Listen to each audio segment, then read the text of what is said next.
Easy. Okay, before I start, just a warning for you. When you go to vote, make sure that you take with you a pen. Do not rely on the pencils that they provide, because I've just seen a video that Jada Franson has released that shows people of a certain demographic sat at a table and rubbing out with a pencil rubber the marks and putting whatever they want to put in. So it can't be trusted. Okay, we seek her here, we seek her there. We seek Diane everywhere. But at the minute, she's nowhere to be found. Of course I'm talking about Diane Abbott. Where is she? She's been completely invisible throughout this whole campaign period. You can only draw the conclusion that Labour are keeping her away from the public eye for whatever reason. I wonder why they might want to do that.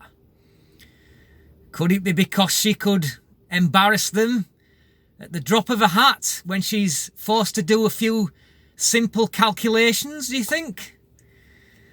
It says a lot, doesn't it, about the confidence that Labour have got in their would-be Home Secretary. Remember, the second most senior person in government.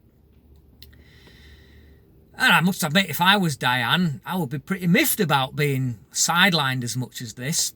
But there she is, completely invisible. But don't be fooled, guys. Because if Labour win this election, she will be very visible. In fact, she will be sat in the Home Secretary's seat and she will be running our home affairs. And can you imagine how disastrous that'd be? We know that she wants to get rid of MI5. We know that she wants to get rid of stop and search. And of course, if that happens, we know that criminals will roam the streets of Britain with impunity. Conservatives call themselves a party of law and order. Well, Labour certainly aren't a party of law and order with policies like that. My God.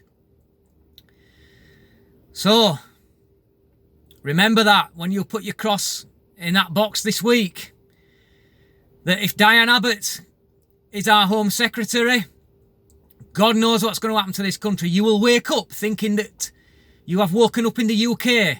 In actual fact, you will have woken up in Venezuela. Makes you wonder, doesn't it?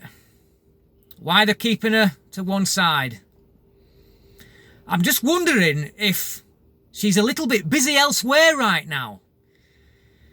Possibly trying to get her son off charges of assaulting a police officer.